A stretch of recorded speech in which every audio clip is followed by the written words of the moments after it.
Hello students, कैसे हैं आप बच्चों। स्वागत है आप सभी का।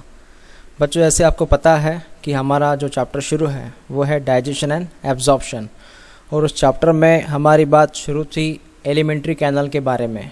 ओके, और उसी एलिमेंट्री कैनल के अंदर आज हम बात करेंगे फेरिंग्स के बारे में। Yes, we have to discuss about the pharynx.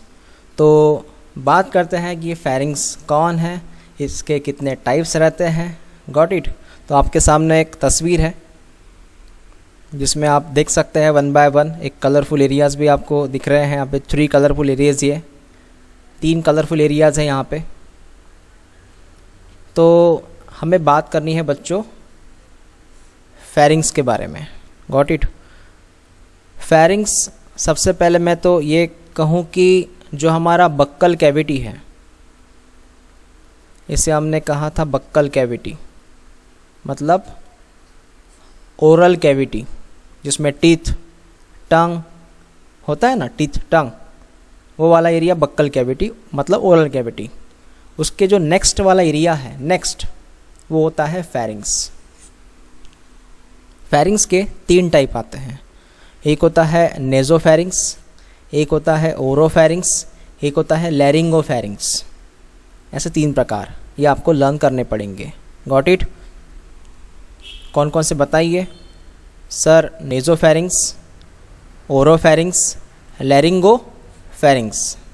Okay, अब हम वन बाय वन उनके बारे में इंफॉर्मेशन लेते हैं। समझिए, जैसे आपको ये पता है ये नोज़ का एरिया है, ये उसका चेम्बर है, ये नोज़ का चेम्बर है जहाँ से हवा आती है ना, ये हवा आती है ऐसे।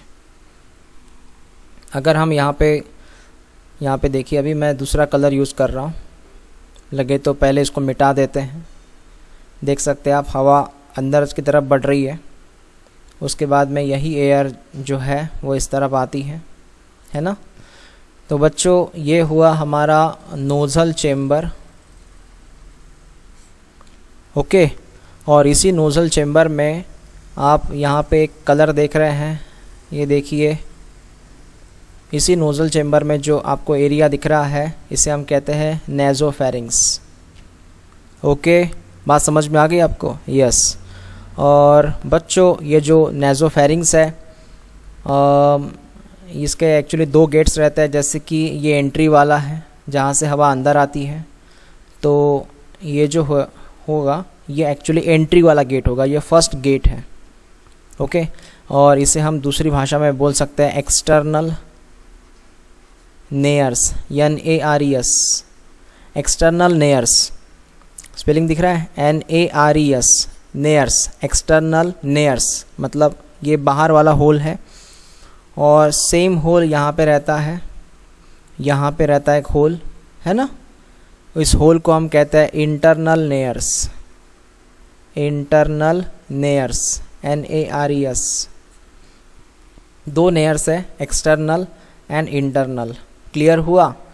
तो नेज़ोफेरिंग्स जो रहता है वो आप देख सकते हैं यहाँ से यहाँ तक है फिर। और ये जो नेज़ोफेरिंग्स है, उस नेज़ोफेरिंग्स में ही हमने बात की थी टॉन्सिल्स के बारे में, आपको याद है? यस। तो बच्चों, जहाँ पे नेज़ोफेरिंग्स है वहीं पे एक्चुअल में था फेरेंजियल टॉन्सिल्स। कहाँ पे था? हाँ, मैं थोड़ा उसका डायरेक्शन दिखा देता हूँ आपको। आप यहाँ ब्लू कलर में देख सकते हैं, ये देखिए, यहाँ पे था फेरेंजियल टॉन्सिल्स, अगर आपको याद है तो नेज़ोफेरिंग्स में रहता है वो फेरेंजियल टॉन्सिल्स। क्लियर हुआ? समझ में आया? और हवा जो अंदर आती है वो कौन से एरिया से आती है? मतलब वो जो हवा अंदर आती है वो आती है हमें इस वाले एरिया से जिसका नाम है इंटरनल नेयर्स। ये कौन सा नेयर्स था? एक्सटर्नल। ये बाहरी गेट, ये अंदर का गेट। हवा ऐसे आई थी यहाँ पे, है ना, और इस तरह इस गेट से फिर हवा 1 सेकेंड नीचे जाती है। अब नीचे कहाँ जाती है हम आगे बात करते हैं, पहले क्लियर हुआ ना ये? हाँ। दूसरी हम बात करते हैं बच्चों यहाँ पे, वो है ओरोफेरिंग्स। ओरोफेरिंग्स जो रहता है, कलर पिंक यूज़ करना पड़ेगा, रेड कलर उन्होंने यूज़ किया यहाँ पे, रेड मतलब पिंक कलर यूज़ किया। देखिए आप, यहाँ से लेके यहाँ तक अब ये कौन सा एरिया पता है आपको? ये एरिया है माउथ का, देख सकते हैं आप, है ना। ये टंग का एरिया, ये हमारी टंग का एरिया है। ये पैलेट है, you know, hard palate, soft palate था ना, ये पैलेट का एरिया, ये टंग का एरिया, ये पूरा टंग का एरिया है। तो ये वाला जो पोर्शन है, स्पेशली लास्ट वाला जो पोर्शन है, इसे कहते हैं ओरोफेरिंक्स। यस, और वहाँ पे आपने देखा होगा, वहाँ पे कुछ टॉन्सिल्स थे। एक कौन सा था? लिंगुअल्स, लिंगुअल टॉन्सिल्स, ओके। और दूसरा था पैलेटाइन, पैलेटाइन, ऐसे दो वहाँ पे टॉन्सिल्स थे, अगर आपको याद है तो क्लियर। ओरोफेरिंक्स क्या है? ओके, दो फेरिंग्स हो गए। अब बात करते हैं थर्ड फेरिंग्स के बारे में, वो है लैरिंगोफेरिंक्स। लैरिंगो, ये निचले हिस्से में रहता है, नीचे वाले सेक्शन में रहता है ये लैरिंगोफेरिंक्स। आप देख सकते हैं जितना यहाँ पे जो ब्लू कलर का एरिया है बिलोंग्स टू लैरिंगोफेरिंक्स। ओके, समझ में आया आपको? यस। इस प्रकार बच्चों यहाँ पे 3 तरह के फेरिंग्स होते हैं। जो हमारे नोज़ वाले एरिया में नेज़ोफेरिंग्स है, ओरल वाले एरिया में तो ओरोफेरिंग्स है, हमारे लैरिंग्स वाले एरिया में है लैरिंग्स। एग्जैक्टली, यहाँ पे होता है लैरिंग्स। लैरिंग्स पता है ना आपको? लैरिंग्स, ट्रकिया, पता है ना? यस, तो वहाँ पे रहता है लैरिंगोफेरिंग्स। क्लियर हुआ? ओके, ये दूसरी डायग्राम, फर्स्ट डायग्राम फिनिश हुई। ये सेकंड डायग्राम की बात करते हैं हम। इसमें मैं आपको ये समझाऊंगा। पहले तो कलर देख लीजिए आप। इसमें सबसे पहले हम ग्रीन कलर का यूज़ करेंगे। जो आपको यहाँ पे ग्रीन कलर नज़र आ रहा है वो है नेज़ोफेरिंक्स एंड नेज़ोफेरिंक्स, समझ में आया? उसके बाद में आपको यहाँ पे ब्लू कलर नज़र आ रहा है, ये ब्लू कलर नज़र आ रहा है, इट्स कॉल्ड एज ओरोफेरिंक्स। ओके, और आपको यहाँ पे एक डार्क पर्पल कलर सा हम बात करते हैं, इसे हम कहते हैं बच्चों लैरिंगोफेरिंक्स। तो पहले मैंने आपको यहाँ फेरिंग्स की जगह दिखाई, फेरिंग्स कहाँ कहाँ है, तो ठीक है ना। ओके, तो यहाँ पे 3 फेरिंग्स हो गए। आपको लगे तो यहाँ बॉक्स में देख सकते हैं इनके कलर्स, कौन सा फेरिंग्स कहाँ है तो। ओके, और वैसे आपको पता है कि यहाँ पे अगर हम 1 बाय 1 बात करें तो ये एयर का एरिया है, यहाँ से हवा आती है, मतलब ये नोज़ का चेम्बर वाला एरिया है जहाँ से हवा अंदर आएगी, और हवा अंदर आने के बाद यहाँ से हवा नीचे उतरेगी, ठीक है ना, नीचे की तरफ आएगी। उसके बाद में यहाँ पे आप देख सकते हैं ये माउथ का एरिया है, माउथ से यहाँ पे ये टंग का एरिया है, ये टंग का एरिया है, यू नो। तो ये खाना जो है फूड इस तरफ आएगा और ये फूड ऐसे होके यहाँ पे आएगा, मतलब ये आ रहा है फूड का एरिया। ओके, और एक तरफ से आ रहा था हवा का एरिया, एयर, ये एयर है यहाँ से। ओके, ठीक है, एक तरफ से हवा आ रही है, एक तरफ से फूड आ रहा है। ओके, ये बात हमें समझ में आई। आगे पर्पल कलर में आप देख सकते हैं ये लैरिंगोफेरिंक्स है, लैरिंगोफेरिंक्स। अब बच्चों मैं जो आपसे बात कहना चाहूँगा उसे ध्यान से देखिएगा, कुछ अलग बात मैं करूँगा यहाँ पे, समझिए इस बात को, हाँ समझिएगा प्रॉपरली। मैं पहले रेड कलर से आपको शो करूँ। बच्चों जैसे ये वाला एरिया माउथ का है और जो फूड होता है वो इस तरह ऐसी यहाँ पे रास्ता कुछ गलत हुआ वो। सो इस तरह फूड जो है इस रास्ते से फूड नीचे उतरेगा यहाँ तक। यस, तो ये फूड नीचे उतरा, ठीक है बच्चों। फिर ये जो फूड है और जब नीचे उतरता है तब इसके सामने 2 रास्ते रहते हैं, एक तो वो इस तरफ जाएगा या इस तरफ जाएगा। सर मतलब हाँ, ये जो रास्ता जा रहा है ये जा रहा है टूवर्ड्स द लंग्स और ये रास्ता जा रहा है टूवर्ड्स द स्टमक।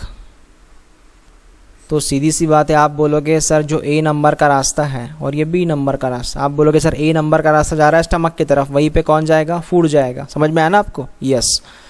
तो मेरी बात ये शुरू है यहाँ पे, अगर इस तरफ फूड आता है तो फूड जो होता है बच्चों सीधे रास्ते से निकल जाता है। यस, और ये जो आप लाइन देख रहे हैं इसका नाम है ओइसोफेगस। यस, ये कौन सी लाइन है? ओइसोफेगस, जिस रास्ते से फूड जो है ये नीचे उतर रहा है। समझ में आया आपको? यस, ओइसोफेगस से। क्लियर हुआ? ओके। और दूसरी बात ये है कि यहाँ पे एक ओपनिंग होता है जिसके ज़रिए फूड नीचे उतरता है ना? इस ओपनिंग को हम कहते हैं gullet. The opening of the oesophagus called as gullet. The opening of oesophagus called as a gullet. समझ में आपको गलेट क्या है? गलेट मतलब ओपनिंग है ओइसोफेगस का जिसके ज़रिए फूड नीचे उतरता है। क्लियर हुआ? और उसके बाद गलेट के बाद वहाँ पे कौन लगता है? ओइसोफेगस लगता है। ओइसोफेगस पता है आपको, ट्यूब है जो फूड को कैरी करता है अप टू स्टमक तक। ठीक है ना? ओके। नेक्स्ट बात करते हैं, रेड कलर में ही शो करूँगा मैं। एक एयर जो है, एयर जो नोज़ से होते हुए इस तरफ आती है और वो एयर जो है बच्चों इस रास्ते जाती है। यस, ये जो रास्ता है ये जा रहा है टूवर्ड्स द लंग्स, इसलिए हवा इस रास्ते जाती है। ये क्लियर हुआ? ओके। और अगर मैं यहाँ पे one by one in organ की बात करूँ तो सबसे पहले यहाँ पे जो होता है उसे हम कहते हैं लैरिंग्स। यहाँ पे लैरिंग्स होता है बच्चों। उसके बाद में यहाँ पे टी होता है, टी का मतलब ट्रकिया। ये लैरिंग्स है, ये ट्रकिया है। और बच्चों लैरिंग्स जो है उसका भी खुद का एक गेट है। मैं अभी गेट को ड्रॉ करने वाला हूँ, आप रेड कलर में देख सकते हैं। रेड कलर में जो गेट है इसका नाम होता है ग्लॉटिस। क्या नाम है इस गेट का? ग्लॉटिस। ग्लॉटिस किसका गेट है? सर ये लैरिंग्स का गेट है, ग्लॉटिस। और बच्चों इसके ऊपर जो कवच देख रहे हैं आप, ये वाला कवच देखिए, दिख रहे हैं आप? यस, दिस कवर, इसे कहते हैं इपीग्लॉटिस। इपीग्लॉटिस पता है कौन है? कवच है, ग्लॉटिस का कवच है। ग्लॉटिस का ये एक फ्लैप है, कवरिंग होता है। ठीक है ना? और इपीग्लॉटिस हमने पढ़ा, ये बना है सर कार्टिलेज से। ये बना है इलास्टिक कार्टिलेज से। अगर आपने कार्टिलेज पढ़ा तो आपको पता है it made by elastic cartilage. Clear हुआ? समझ में आया? ओके। तो ऐसी बात है इनकी। तो हमें सर वन बाय वन समझ ये आया कि आपने जैसे ड्रॉ किया एक पाइप है, इसको आपने कहा लैरिंग्स, और उसके ऊपर जो है आपने एक जो गेट ड्रॉ किया इसको आपने कहा ग्लॉटिस, जहाँ से हवा अंदर जाती है। और उसके ऊपर सर आपने एक कवच ड्रॉ किया है, उसके ऊपर आपने एक कवच ड्रॉ किया, इस कवच को आपने कहा सर इपीग्लॉटिस। आपको पता है ये कवच क्यों रहता है? What is the importance of this कवच? क्यों रहता है ये कवर? हाँ, ताकि बच्चों इस कवच का एक फ़ायदा है। समझिए कौन सा फ़ायदा है, वन बाय वन देखिएगा। अभी जब हम खाना खाते हैं और ये खाना जो होता है वन बाय वन जब माउथ से जब नीचे उतरता है ना, ये फूड जब नीचे उतर रहा है, ये फूड बच्चों लंग्स में भी जा सकता है, इस रास्ते भी जा सकता है, गलत रास्ते से भी जा सकता है ये फूड। अगर वो गलत रास्ते से फूड गया तो पता है इधर कौन है? लैरिंग्स है, ट्रकिया। ये रास्ता लंग्स की तरफ जा रहा है ना, लैरिंग्स ट्रकिया। अगर ये फूड गलत रास्ते से गया तो प्रॉब्लम हो सकती है। तो पहली बात, जैसे कि आज मुझे एक बच्चे ने क्वेश्चन पूछा था कि सर वो खांसी क्यों आती है जब खाना खाते हैं? कभी कभी खांसी आ जाती है खाना खाने के बाद। वो आंसर वही है, अगर ये फूड गलत रास्ते से चला गया तो उस फूड को बाहर फेंका जाएगा। क्या कहा मैंने? जब ये फूड ओइसोफेगस में ना जाते हुए, जब ये फूड इस ओइसोफेगस में ना जाते हुए अगर वो जाता है इस लंग्स के अंदर तो उसको बाहर फेंका जाएगा। और वो बाहर फेंकते हैं with the help of cough action. कौन सी एक्शन? कफ। तो जब भी आपको खाना खाते समय जब खांसी आती है तो समझ जाना कि फूड जो है वो गलती से हमारे लैरिंग्स की तरफ जा रहा था, जिसको बाहर फेंका गया है। समझ में आया? और ये हमेशा नहीं होता, ये कभी कभी होता है जब आप फास्ट खाना खाते हैं, बिना मतलब यस कोई एक्टिविटी होती जब वो खाना खाते हैं, है ना, बात करते करते खाना खाते हैं, कोई होते हैं ना बात करते करते खाना खा ले, तो कभी कभी ये फिर फूड चला जाता है जो बाहर फेंका जाता। फिर सर नॉर्मली फिर कैसे रहता है? जब नॉर्मली हम बात नहीं करते तो सीधा जब खाना जाता है तो हाँ वो मैं समझा रहा हूँ आपको। जब फूड जब सीधा जाता है इसका मतलब ये है बच्चों कि ये जो इपीग्लॉटिस आपको दिख रहा है, इपीग्लॉटिस जो होता है बच्चों ये यहाँ पे आ जाता है ऐसा। ये इपीग्लॉटिस नीचे पर्दे की तरह आ जाता है इस फूड की वजह से। मतलब जैसे फूड अंदर, ये फूड ओइसोफेगस में जा रहा है तो ये रास्ता बंद हो जाता है एपिग्लॉटिस से। समझ में आया मैंने क्या कहा? यस, मैं वंस अगेन यहाँ पे एक ड्रॉ करता हूँ।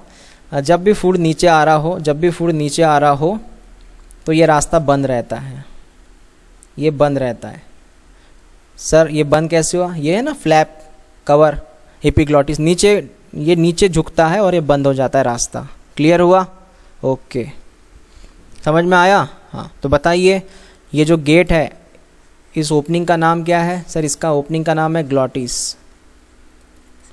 ओके, इसके ओपनिंग का नाम क्या है ओइसोफेगस के? ये है गलेट। ओके बच्चों,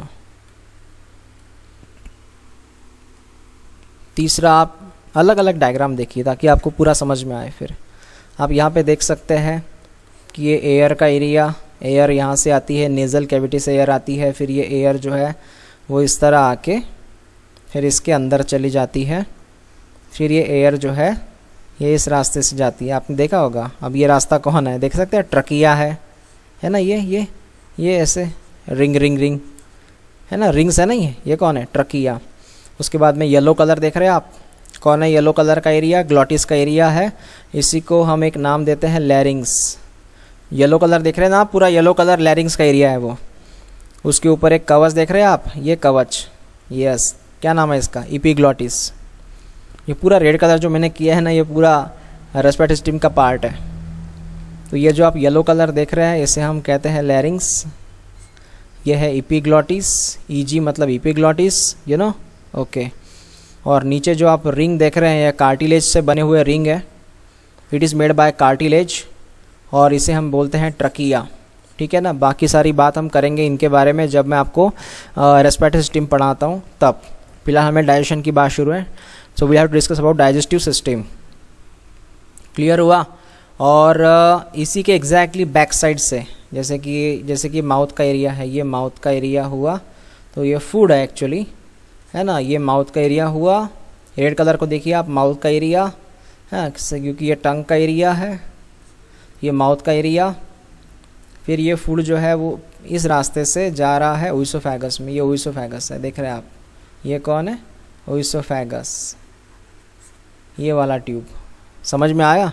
ओके, तो ये मैंने डायग्राम इसलिए शो किया आप देख सके कि रास्ते किस तरह होते हैं। तो एक बार मैं नोटिस आपको करवाऊँ, एयर का रास्ता है, हवा का रास्ता है, with the help of nose इस तरह वो हवा जाएगी टूवर्ड्स द लंग्स। मैं सेकंड कलर यहाँ पे यूज़ कर रहा हूँ। ये माउथ का पोर्शन है, ये कलर को देखिए आप, माउथ का पोर्शन है वो, और ये फूड इस तरह जा रहा है ना? ये ओइसोफेगस है। ओके, सब कुछ क्लियर हुआ? ये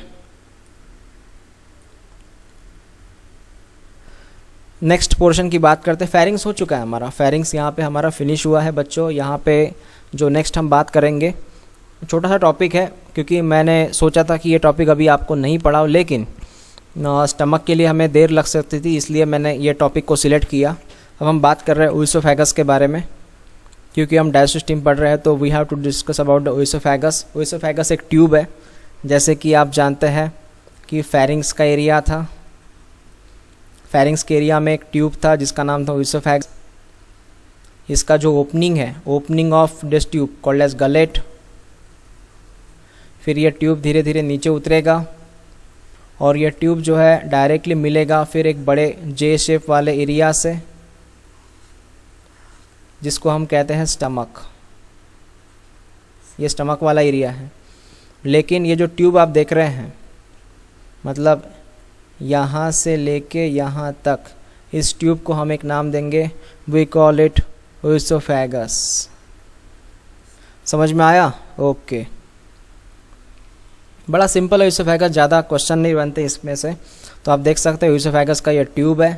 ये ट्यूब अभी आपको दिख रहा होगा, इसके अंदर गया, इसके अंदर नहीं गया, पीछे से है वो।